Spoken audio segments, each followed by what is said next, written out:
Good morning, everyone. Welcome to Accuracy in America. I am your host, Don Irvine, and joined by my co-host, as always, Brian McNichol.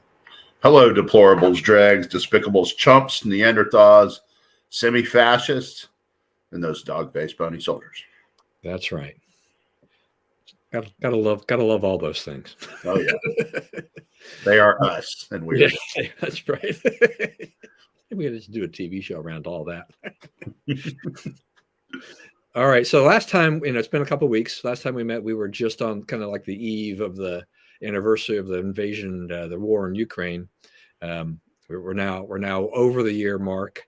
Once again, a good 375 days, plus whatever Putin thought he was going to get to and do.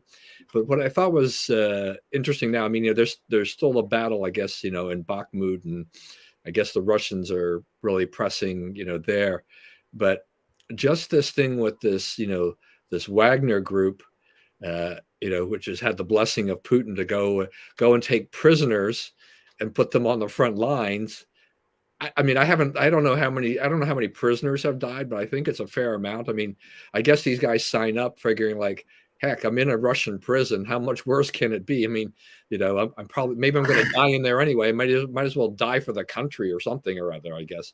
But it's just, I mean, this is a desperation of Russia and Putin, is that you're bringing prisoners out, with virtually no training, and you're throwing them out there. And they're just dummies out there. I mean, they're just being thrown out as bodies, and the body count just continues to rise. What a complete mess, from a military strategic standpoint. Right, undisciplined troops that leave behind, do cruelty to the people they take. Everybody they pass, they try to inflict maximum emotional damage on them, as well as physical damage and so forth. And so you will always have this endemic, group of people hostile to you. Like if they manage to take Ukraine, which I don't think they ever. I'm pretty convinced at this point that they never will. You'll never fully get those people down, because they will always hate you for the cruelty you showed. Right, and it is a mark of Russian military doctrine going back for centuries, is to be as cruel and inhumane to the people you're fighting as you can, as they think that it breaks the morale of the people they're fighting. So it's like it's a strategy, and getting guys out of prison, it's probably just they kind of have the training they need, right? Well, it's just an interesting thing of like, you're desperate enough that you're now going to put the criminal element. Now, I mean, once again, like I said, I mean, if you've been in a Soviet prison, what do you have to lose except your life? Right. I mean, and how much, you're probably already in some pretty bad conditions anyway. So getting right, and there's good chance there's a political element to why you're there, which, as long as the political powers that be don't change, your status isn't going to change, right? That's true. Yeah. But I mean, if you just think about in general, the criminal mind and things like that, I mean, really, and if you're Ukraine, you're like, okay, I'm going to have a real problem. I'm going to have to find a cough drop at this rate. I'm going to be like you used to be. No, that's right. That, if you have these people in there, I mean, I don't know. I'd be a little bit offended that Russia has gotten so desperate that they're throwing criminals at me. And then I really don't have any problem just killing them off. Right. I mean, that's what they're doing, and that's what's going to end up happening. Yeah, that's right. Right. Send the 14-year-old guys, that's as mind sweeps, right? Remember the Iraqis used to do that too. And kids don't know any better. Sooner it ends for you, the better, and those things. So, it's a tradition, but it's a tradition of the lowest, cruelest, least honorable warriors too. All right, so I think before I cough my way through this thing, I'm going to let you pontificate a little bit and give some background on Tucker, and I'm going to go grab something so I don't just completely collapse during the show. Okay, so all right, here we go. So most of you probably followed this. The Tucker Carlson was given the J6 footage by all of it, not the part that the Democrats want you to see, but the entire collection of it, about 41,000 hours. And it's taking them some time to go through it because it's 41,000 hours, and there's a reason a lot of it hasn't been closely looked at because it doesn't really show anything. But you have to go through it all, right? And so he's gone through it. He's started to find some pretty interesting things. For one, the shaman, the Q shaman guy, the guy that was the most famous figure of the whole J6 thing, right? The guy with the Viking hat and the weird costume and the leather, the fur coat and whatnot.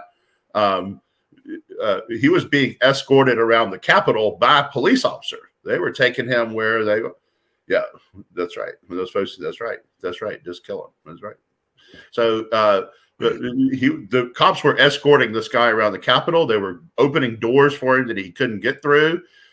He encountered at least 9 uniformed officers. None of them made any effort to arrest him or anything else because they didn't perceive him as doing anything wrong. When he got in the Senate and he was speaking in the well of the Senate, he prayed for the cops. He gave thanks in his prayer for the cops who were protecting them. He saw them as friends because they had treated him as friends to that point. Okay, so that's a big lie that got exposed. This guy's rampaging around the Capitol, destroying things, trying to take over the country. This guy was walking around having fun, and the cops were helping him. They actively assisted him. Okay, the other thing it showed pretty clearly is that the tapes that the Democrats showed of all this, if you listen to the sound behind those tapes, it's mob screaming and terror and, right? They dubbed all that in. The tapes they had were silent, right? They just put sound on there to make you think a horrible thing was happening.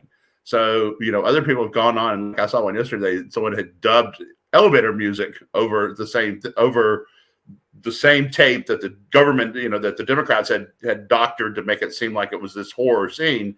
They dubbed like elevator music over it, and it was the same. Then you're like, okay, this is pretty peaceful, right? The music, the dub, the sound made a totally different impression. The people weren't panicked coming through that door; they were being let through the door, right? So a lot of that narrative, a lot of what we have been, the J6 committee tried to make us believe about this is flat out false. These people lied because they are liars. Yeah. So, I mean, I think it was important that some of this get out. Okay. And as I said to you in kind of the pre-show and during an email, it's like, I'm not a big Tucker fan, and I'm probably even less of a Fox News fan these days. I mean, I'm not sure. I mean, this, the whole thing with Dominion voting systems in that lawsuit, there's a lot of stuff that's come out, emails and whatnot. And, and I'm not going to condemn Fox News for any of those things that have come out. I mean, the liberal media's been going, this is terrible. They need to be banned and punished and all this stuff. It's like, why don't we look at the liberal media and what they've been doing? I mean, there was a story about Jeff Zucker from CNN, and he didn't want anything on the lab leak, being promoted, right, because it was. So look, stuff happens in these newsrooms and things like that, and varying opinions and all of that. So, yeah. Also, there's on that thing, Project Veritas had a guy who worked for CNN who said that Zucker told them all that they were playing. They were ordered to play up every global warming thing to the hilt, even though they know that global warming is not a thing to be worried about at all. Every story, because I don't know if you saw Bill Maher last week. He had on Russell Brand and one of the talking heads from MSDNC, and the talking head guy was like, "Name one thing that we lied about," because they're saying, Fox News lied about, the credibility of people questioning the election, right? Because like Tucker Carlson and Laura Ingraham and whoever were texting about how crazy Sidney Powell was. What they were texting about is not that there's no case to be made that the election was fraudulent. It was that the case Sidney Powell was making was crazy. And that's an important distinction, right? They're not saying there's nothing to this. They're saying what this particular person is talking about is nuts, which is true. I said at the time, yeah, right, that's right. Which I said at the time was, they're not making these distinctions. And I said at the time, she's probably off her rocker, right? She just, you could just tell the claims she was making and things that she refused to back up, this is probably not a straight player. It's really hurt Trump because Trump had a credible case to make, and he had some kind of nutbag people making it for him. So, that does not equal lie, right? That equals, talking backstage about a guest they had on the show. The guest was making the accusations and so forth. It wasn't the host of Fox News. And it's okay to say Sidney Powell is a nut without saying the election was not stolen, right? So now, they're piling this on it. They're saying, oh, this guy's got a credibility problem. But I've yet to see, it may be out there, but I have yet to see a single media figure identify anything in Tucker's report as false, right? They don't like it. They're like, oh, you shouldn't be showing this. And, somebody came out and said, oh, it'll give aid and comfort to people who are planning attacks in the Capitol, tell them where everything is.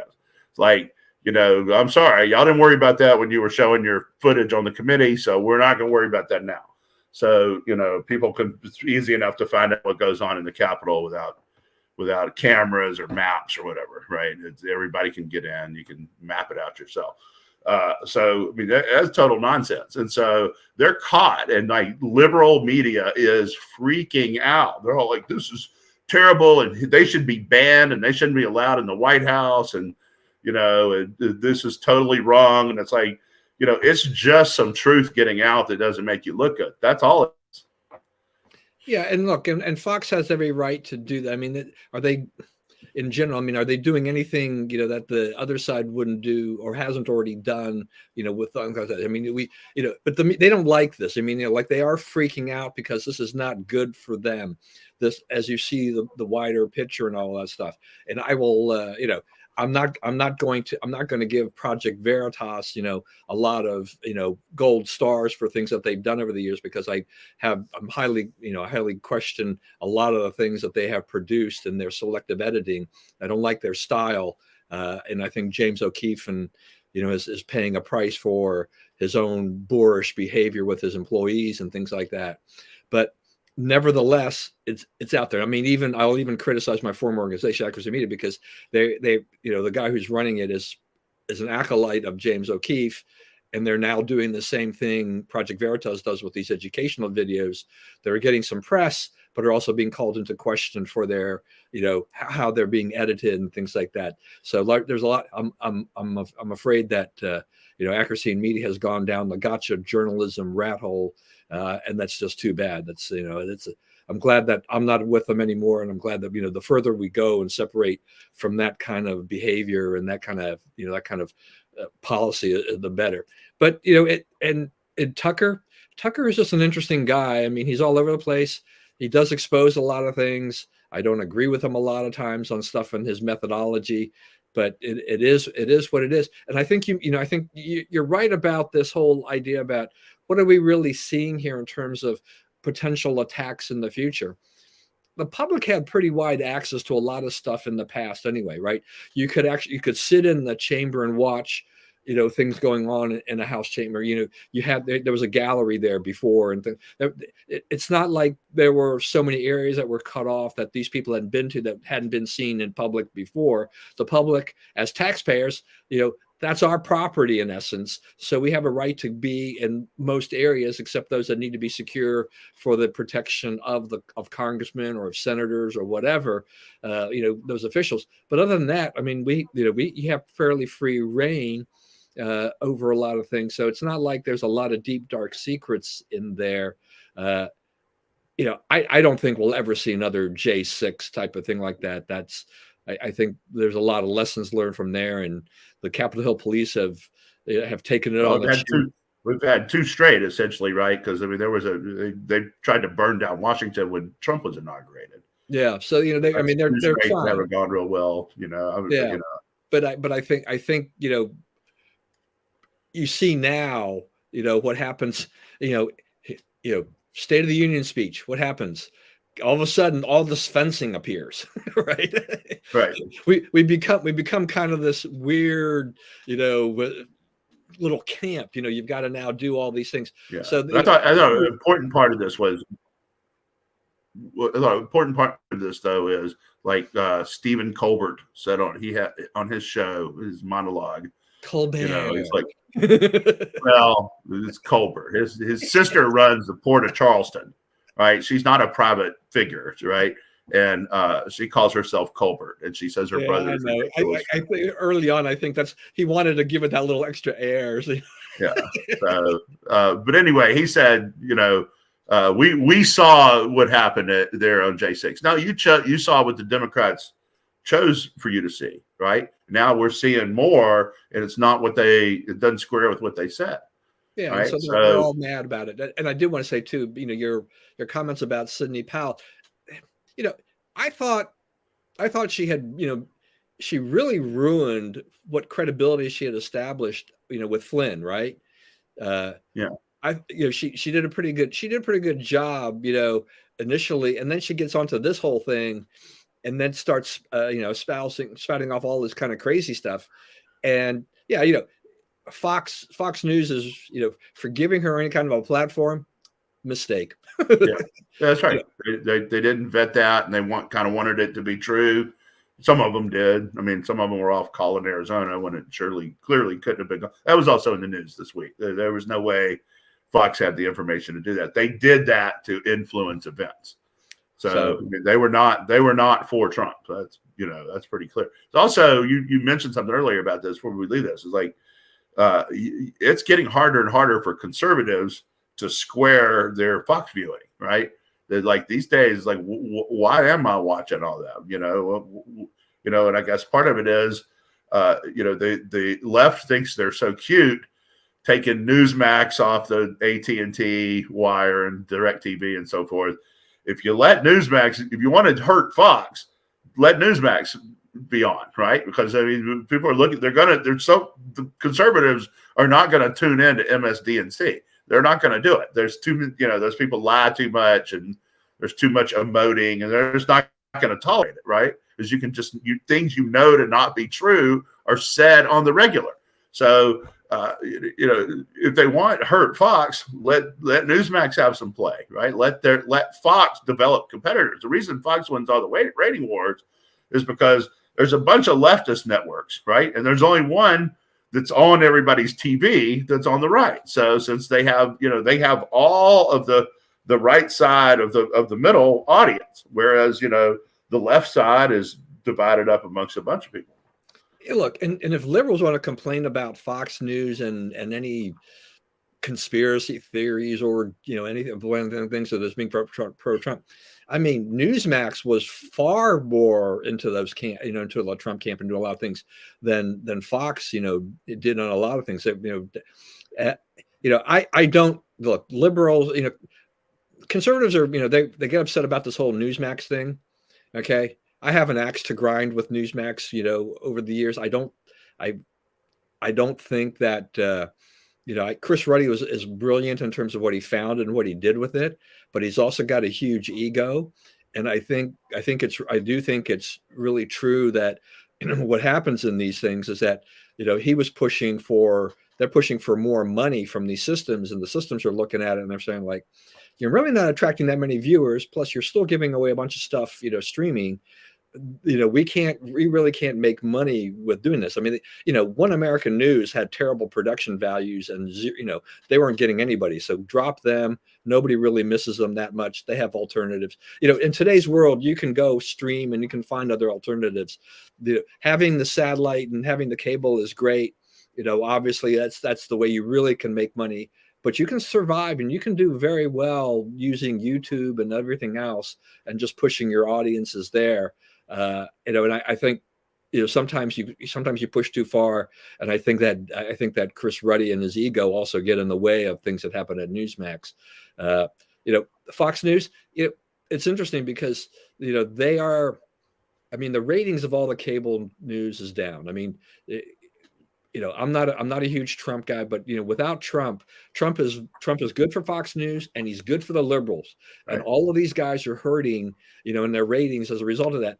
But now the spread is even bigger. It's bigger than it's been in years. We haven't seen this in years, where Fox basically, in virtually every category, when you look at it, they're basically more than the combined audience and either the advertiser supported demo or just the regular numbers, the total viewer numbers of MSNBC and CNN combined. CNN's makeover has been slow, but it doesn't seem to be working.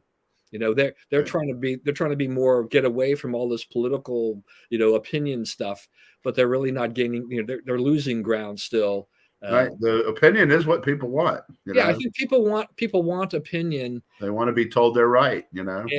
And without Trump for MSNBC and CNN in particular, they struggle. I mean, who's their bogeyman? Who's the bogeyman? Who's the guy that they go after? The way to do it, you can't go and talk about Biden. Biden's administration has been a complete disaster. You can't talk about successes when there have been basically none. So they wind up in this situation where it's like, what are we reporting on? What are we going to talk about? Do we keep digging up Trump because there's not a whole, we can't, how much more can we make of this? He hasn't been in office for over 2 years. So, it's just, we're stuck with Biden and Harris, and that's just there's nothing there. Here's today's news. Trump was yet again not indicted. Yeah. Yeah, maybe that's the counter they should be running. That's the kind of ridiculousness that we've gone to. So they're all hurting, but Fox News it's a money making machine. Even when ratings are down, they will make money. And I mean, they're showing, Tucker Carlson showing this stuff on TV, and half the people watching despise him, right? But he's getting, I think they had 6 million people last night. So they draw. I mean, Fox News continues to draw people, and there's no J6 hearings and stuff like that. I don't think that that necessarily any House hearings right now are going to be anywhere. When the Republicans have a hearing, I don't think that draws the same attention. The Democrats are good at being showmen, right? They'll throw a lot of stuff out there and they attract a lot of attention. Even if it's for bogus reasons, they attract a lot of attention. And they do have the advantage of having the liberal media hype it up, which kind of has that snowball effect to get people to draw to the various networks, liberal networks, to watch what that is. That doesn't really happen on the conservative side. But conservatives are out there. They're trying to do some good work while they've got Congress, and we'll see where that takes us, and see where this all leads in the end. Well, let's keep moving along. I did want to get your opinion about this whole thing that's going on in France, because this just makes me shake my head. Okay, Emmanuel Macron, what was it? 2019, I guess it was. He tried to reform the pension laws in France, and there are 42 different government pension programs in France with different retirement ages, different monies paid, and all different requirements and stuff like that. And he wanted to consolidate this and kind of at least make this something unified. Right. Workers rose up, and he had to give up. Now they're taken to the streets, and there's a lot of left-wing labor unions in France. They're very powerful. And what are they arguing about? They're mad because he wants to raise the retirement age from 62 to 64. It's like, oh my gosh, 64. You got to be able to win. You got to be able to live the good life. That's one of the quotes. One of the stories I read. So if you have to wait till 64 to retire, no more good life. Look. The French, I mean, they're already planning their vacation, holidays, drinking wine, and eating. 6 weeks off in the summer, and griping about the retirement age. I mean, their work week was what, 32 hours or something like that, or less. I mean, they already have it pretty good. And what they fail to realize here is that Macron has warned them about this, and I think the worker protest is. Both sides will dig in for a little while, but I don't know how Macron overcomes this. But right now, I mean, they have a pension surplus. But the problem is, like every other industrialized nation, is that there are fewer workers supporting the programs, paying in, kind of like our Social Security, which is forcing a problem for them. Is that they tax everybody, the corporations get taxed. But if you have fewer workers, what are you going to do? You're going to have to raise taxes or cut benefits or something like that. And they don't, these people don't really see, what's happening down there. They say, oh, well, you've already got a surplus. You're going to be fine. But there's a time bomb here for them. And what's going to happen when they either run out of money or they're going to have to start taxing more. I mean, that's a vicious cycle. Corporations get taxed more. Are they not going to have to charge more? I mean, there's all kinds of stuff going on there that it's just so it's sad, it's ridiculous, and it's kind of like, oh, the inhumanity of all this. Heaven forbid that you have to work for an extra 2 years. I mean, that's not even a huge requirement by American standards. So, a few things about that. First of all, you do have to hand it to Macron for saying, hey, we have a problem here, and the people, the regular Joes, have to be part of solving it. In the United States, our president, first he says, oh, there's no changes to Medicare, Medicaid, Social Security. Those evil Republicans want to change it. They keep saying they want to change it. So they get in the State of the Union address, and he screws up, and he gives the Republicans a free stage to say, no, we don't want to change it. Okay. And all the liberal, baying hounds are like, oh, he schooled them. He made them change their mind. He made them assert what they've been saying all along, which is they didn't want to change it.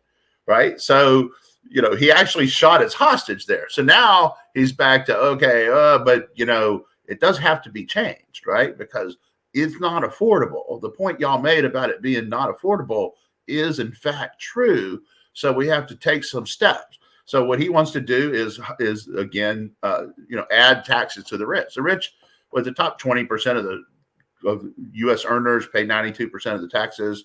The bottom 47% pay none. I don't think the top earners is the place to look, right? I think that if you're going to do this, all the regular Joes got to be in on it. That's why I also say, stop withholding our taxes, right? What happens now is, your paycheck, if you get a paycheck from an employer, right? They take out 6%. And they match your 6% to pay your payroll tax. And then they take out, whatever amount you agree to towards your personal income tax, which is, 28% or whatever it is now, and they withdraw it from the check. So the check you get, you start looking at, I made all this money, right? All that other money went to whatever, I don't see it. If they give you your money and they say, okay, now you have to write a $512 check to IRS every month, and you have to write another check over here to pay for your payroll tax every month, right? We'll even combine the checks. One check, $611. The tax and spend mentality of this country changes on a dime, right? Oh, wow, am I paying? Yeah, you've always been paying it, but the way they took it out from you, you didn't care before. Well, now you care because you saw the money come into your pile, and now you're seeing the money go out of your pile. You're like, whoa, what is all this money going out of my pile for? And then when you find that out, right, you find out we're paying for, to see which monkey snorts the most cocaine, and, how to get more transgenderism into kindergarten and stuff like this.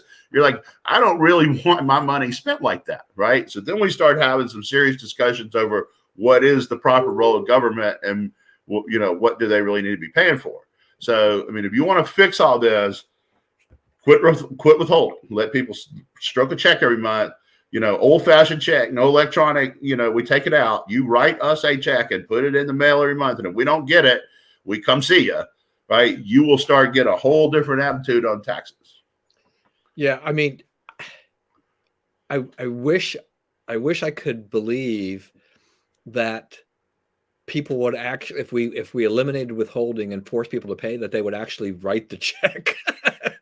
Well, I mean, at first you're like compliance would go way down, but then when people started getting punished for it, it's like, okay, next month is double since you missed this month, and we do withhold for that one, because if you're in penalty phase, we start just taking it out of your bank account. Everybody will be like, whoa, I don't want penalty phase.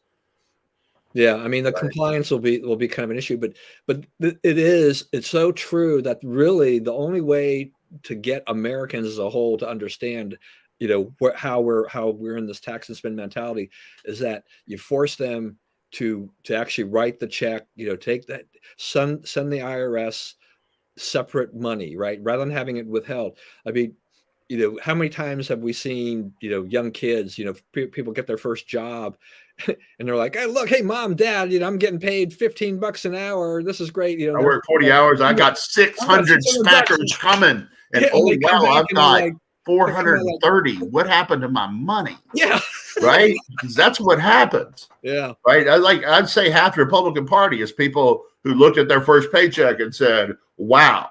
Right. Yeah. Yellow vests. That's right. true. Domestic I mean, terrorism. those, that's where that's kind of a lesson. Now, I don't know if it's a long lasting lesson enough, with the teenagers, when they see that withholding. But I think when you have to write the check, I mean, if I owe money at the end of the year to the IRS or to the Maryland government, it's a reminder to me, it's like, oh, of this, how painful that is. And it makes me angry in terms of, because you watch where the budgets go and stuff like that, and all of this, and of course the federal government. I mean, I think there was some report the other day talking about, about our federal budget, and all these machinations, and that if you really wanted to balance the budget, you'd need to cut like 85% of the spending. Right. Well, I mean, Brian Riedel has a thing where I think he says 2029, we don't have the money for anything except debt service on like defense, entitlements, and debt service. 2039, it's just debt service. We're not paying for anything else. Anything else we buy. Think about that. That's what, 16 years from now. That's startling. Yeah, I mean, I really do shudder to think about what kind of world will be left behind when I'm not here, to my kids or grandkids and whatever else that comes after, because I just, this, our got to give. Our politicians continue to attack, just to spend, tax, and particularly, with this administration, that's all I think about, is that, it didn't, Biden said, I'm saving Medicare, but he say the saving Medicare is, as can you, it's more taxes. It's just tax the rich. That's like, that's all you got. And it's like, he if you ask him what is his achievements as president, it's their answer is 3 big spending bills that we've seen nothing from. 3 bills that we just threw cash out there.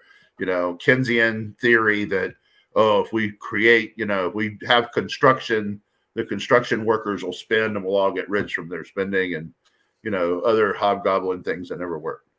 Yeah, I mean, and we don't have the loan forgiveness. Student loan forgiveness is being debated in the Supreme Court. Right. That's a huge giveaway. Should it go Biden's way? I mean, it's just more money out the door for exactly what's going on there, and look at.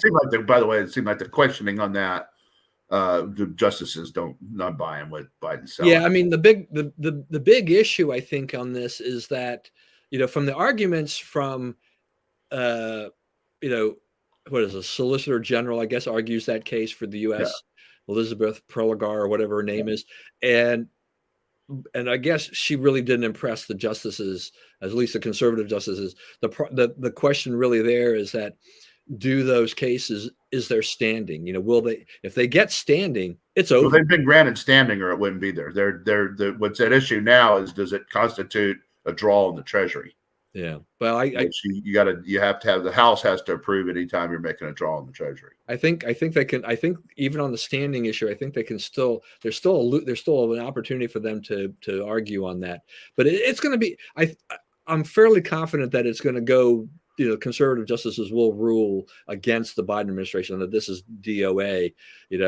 Overall, of course, you get people. The liberals. They get all they get all fussy about all that stuff, and they go, we got to save this and all that stuff. But when you're talking about taxing the rich, administration, just look at what happens in those states that passed these millionaire taxes and stuff like that.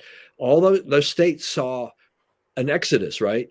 People left those states and moved elsewhere for a lower tax and a better quality of life. Yeah, they get both. They pay less and get more.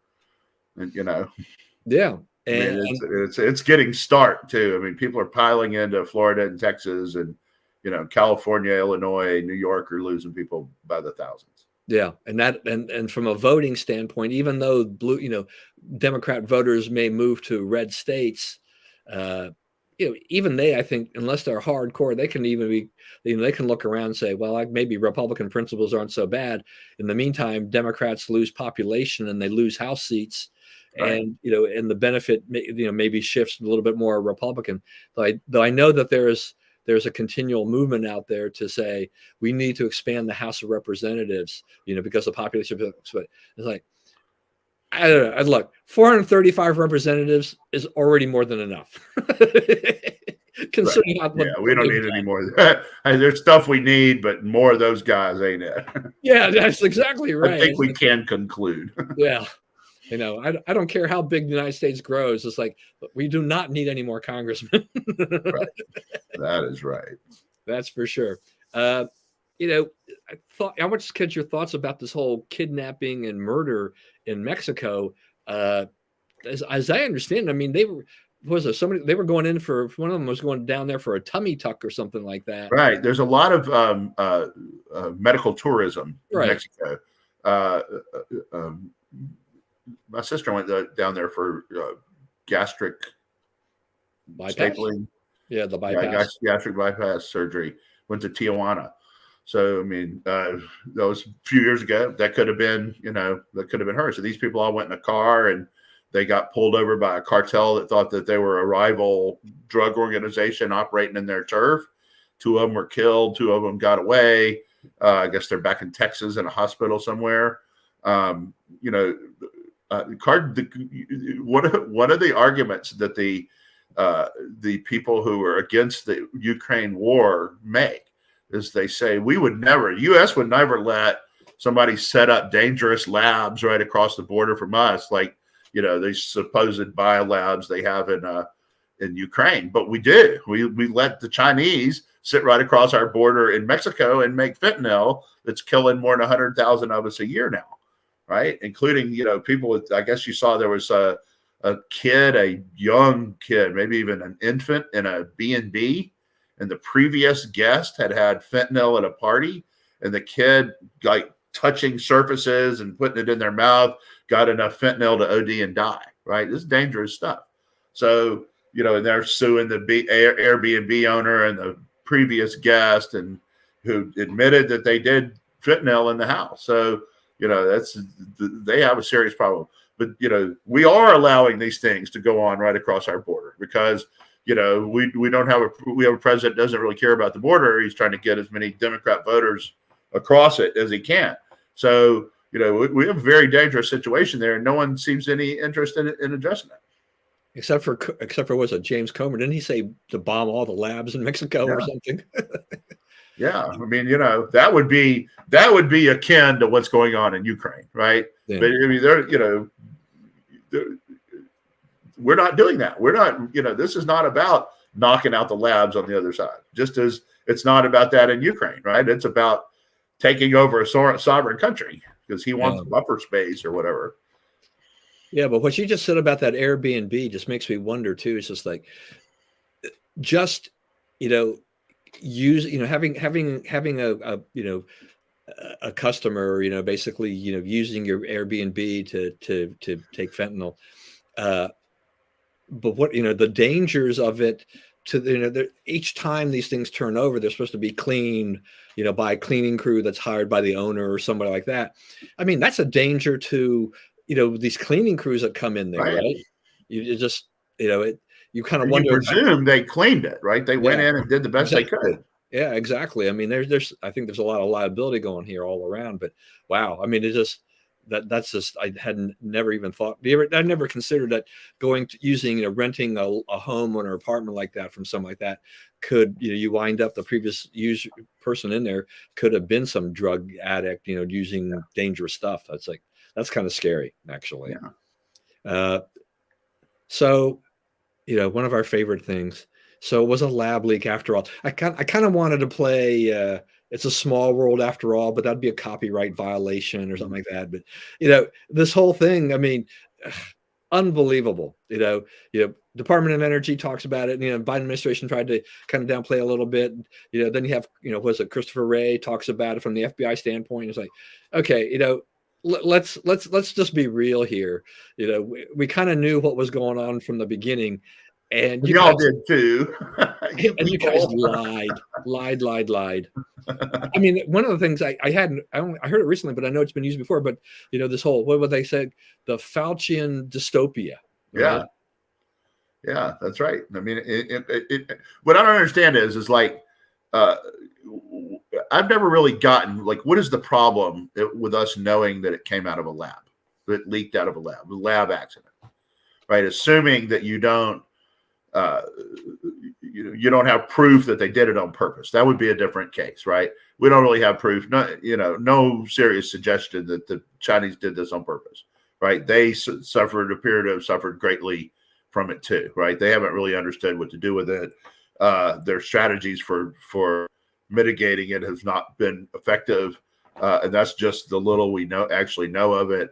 It may be much worse than we thought. So, I don't think they did this to themselves. So, whether it's a lab or whether it's a wet market, why did they hide that story? Why did they stamp on that story so bad? And it's just politics. It's just, Democrats are owned by China, especially the president. And so they don't want bad things said about China. And there's no other reason. There's nothing else there other than you've been paid by China. I mean, where does this leave Fauci's reputation and the government's reputation? Well, I think Fauci's reputation is pretty much gone anyway. I think both political sides have enough complaints about him that, like, if he were not in his 80s and retired, he would never get this job again. Yeah, it's interesting. What a despicable figure in American history, by the way. Right? We sit around. He served 5 presidents. He didn't get a single pandemic right. He overrated the tiny ones and underrated the big ones. The thing, he pursued lab gain of function research after he was told not to. He sneaked money to people that he was told not to give it to. He lied about what the disease was and what it affected and the best way to fight it. I mean, if he would have been honest, he would have said, China, yeah, that's right. That's right. The big whoosh of it goes through a lot of this stuff we've talked about today. The big whoosh of falsehood comes out, right? And then when this tide rolls out, you see the truth, right? Everyone remembers the big wave of falsehood. The receding tidal wave is not as well noticed, right? It's just as valid, but it's not as well noticed. So where the point, is, they don't tell you the whole truth, right? They tell you only their version. Yeah, of course, China is denying all of this, right? Right. Typical for them. Right, they're denying it. It didn't, the wet market never made any sense. The microbe was from, bat guano 600 miles away. No one takes an animal 600 miles to sell in a wet market. It's just the whole thing was ridiculous from the get-go. But no one did anything about it, right? They let them get away with this lie. So now we've kind of known what they're telling you now is we've kind of known all along, right? The Energy Department knew. They're the people who study those kinds of labs and deal with those kinds of labs. The FBI knew because they do investigations. The military knows, right? They said DOD said it also expects it was a lab leak. So, all the people who look at this stuff with any seriousness have been saying this for a long time. They've just been allowing you to think otherwise. That's right. Next up, so the Senate is supposed to be voting today on the DC crime bill. Now, DC is, I guess they're going to pull it. They're trying to pull it. They haven't done it yet. Now, Muriel Bowser, the mayor, she had vetoed that, right? And then they overrode her on this. She wasn't in favor. Yeah, she wasn't in favor of it to begin with. But this has sparked a whole new round of, infuriation from Democrats about home rule and statehood and all these kinds of things. It's been a while since Congress took any action like this for a DC law. But, here in all the midst of, high crime and all these other issues, DC, in essence, decriminalizing a lot of things and loosening some things. It just seems like, what are they doing? Right. And remember a couple of things about this. One is Democrats killed this, right? It was they had the votes until Democrats, Joe Manchin and others said no. President said he would not veto it, right? So I mean that's two big Democrats that actually got this across the finish line. I think a lot of what happened was Lori Lightfoot lost. And she lost badly, right? She lost by 17 points, or she's like 13 out of even the runoff, right? Or 20 and 17 out of the runoff, or whatever it was. And that was widely perceived as a referendum on her work on the crime issue, right? She failed to stop crime. In fact, it increased dramatically during her time as mayor of Chicago. So they're looking at it, they're like, do we want to get to the left of Lori Lightfoot here, or rein this in? And I think the country was looking for them to rein it in, and they had to. I don't think they had any choice to do this. I was thinking it put them in an interesting box because the things you would have to advocate for to support what DC is trying to do are well outside the national mainstream. Yeah, and there have been times in the past where I felt about DC, under Marion Barry and things like that, where it was horribly managed. It's like, and there's no way they deserved any kind of ability to really manage a lot of their own affairs. They needed some oversight and things like that. Things have kind of stabilized a little bit more. So I don't agree with everything that the recent mayors have done, but they haven't done things that are just so horrible that I recoil. But if they do something like this, and then you say, you really want to push for statehood and independent rule of these guys when they're doing this, and they've got crime and all these other issues staring them right in the face. This is the wrong move to make, and they do this. But this is a little bit of that DC City Council and their impunity. There have been times in the past, where the DC City Council and the mayor have clashed. Yeah. Their agendas that they have not been on the same page with things. Yeah, this was 12-1.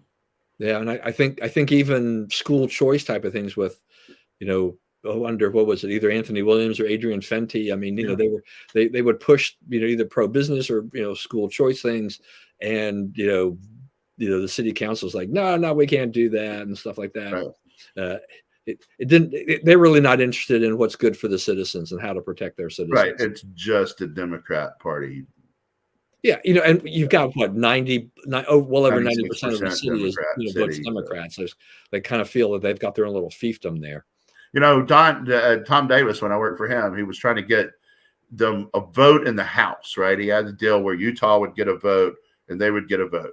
And he said, and people said, well, you're giving the Democrats a vote. And he said, you give me 2 cycles, I'll change the city to Republican, right? Because Tom's a good politician. He could move people around. So I think the more I think about it, the more I'm thinking they should have took him up on that, because now the city's gentrifying. It could be open to a Republican message, right? You're maybe not a Marjorie Taylor Greene type, but a Tom Davis type for sure.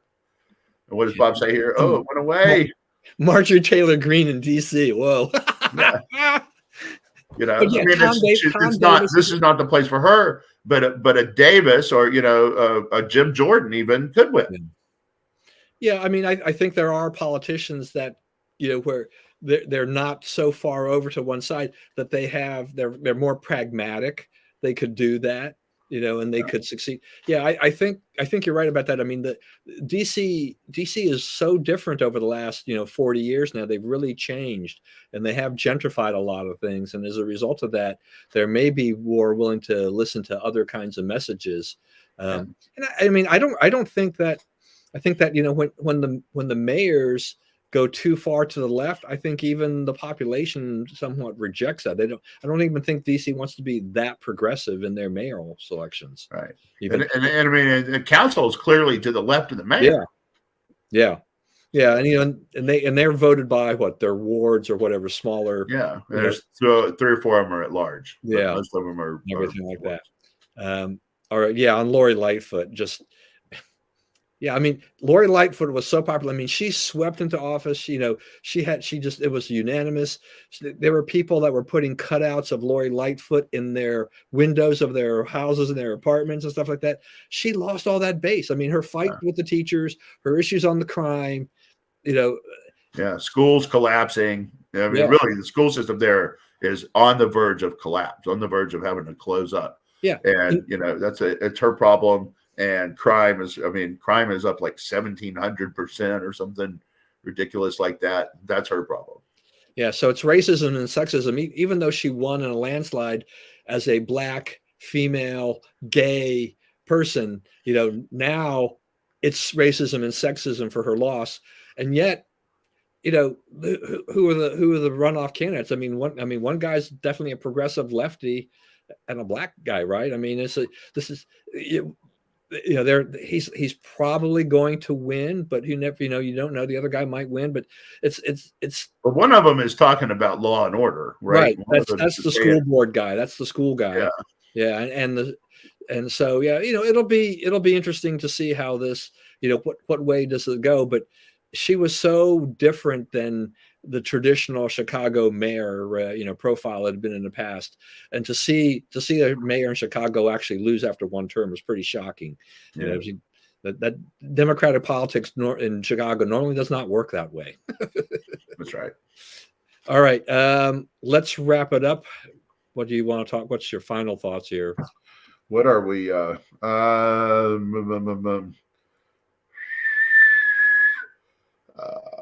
Hogan won't run in 2024. There's no lane for him. But I do want to say one thing about that. I mean, I think there, he was talking about didn't want to become part of a pileup. I mean, that's an advantage for Trump. The larger the field, the better chance Trump has of actually navigating through that field, I think. Yeah. Well, I mean, I think he wins it at this point anyway, right? It seems like he's pulling ahead of DeSantis, who was the only real hope of stopping him. Now Sununu's talking about, I think Sununu could be a force in 28, but not in 24. I think that, if it's Sununu, then, a cleared field is bad because it's just him against Trump. And we already know like how that would come out. What else is down here? Why did Michelle Obama sob for 30? I will say this: there's people talking about she's promoting her book, and yeah. she admitted that she sobbed uncontrollably for 30 minutes when they were leaving DC. Well, I mean, you that's a happy exit, right? They served 2 terms and the full 2 terms and left. If that makes you sob, imagine all the people who didn't get to choose when they left. What she said there was that, because as she looked at it, she says, I didn't see any diversity. I didn't see any of my people in out there at the inauguration. Yeah. Yeah, whatever. I still, Biden, I guess he is now not going to go to East Palestine. He said, we don't really have a plan in the works. At this point, it looks like pandering. It probably doesn't make any difference whether he goes. It would be received the same as if he doesn't go. They made an error there. The thing to do there would have been to go in the first day or so and say, we're coming here, whatever you guys need, but you don't really know. And I got thinking about that over this thing. Like Buttigieg went and he stayed an hour and they guided him around and then he left right as quickly as he could. But you don't really understand like what happened, how big a deal, where is this railroad track in the town, right? Is it on the edge of town where nobody ever goes, or is it, right at the head of downtown, which it is, it's right above downtown, right? So like people see this, where this happened. People, it's visible from the road. It's not out in the woods somewhere, right? And, so what does that mean? What's nearest to that? Do they need stuff other people don't need? It's not like the government, should be there to hand things out, but you don't really understand the scope of the problem. And something like this, unless you go put your own eyeballs on it. So, I think they made a big mistake there, both strategically, because they're always going to be known now as not really giving a flip about this, right? No matter what they do from here on out, it's like y'all didn't really care, right? Y'all wish this would go away. Those people voted for Trump. Who cares if they die, right? All this kind of stuff. So, you're going to live. You're going to take some hits over that because you didn't really respond. Selection Sunday is this Sunday. This actually is my favorite week of the basketball year because there's games on morning, noon, and night, and all those games are teams that have already played twice this season. In their conference, they know each other. In many cases, the loser season ends in that game. So the people who, it's your whole life is on the line there. So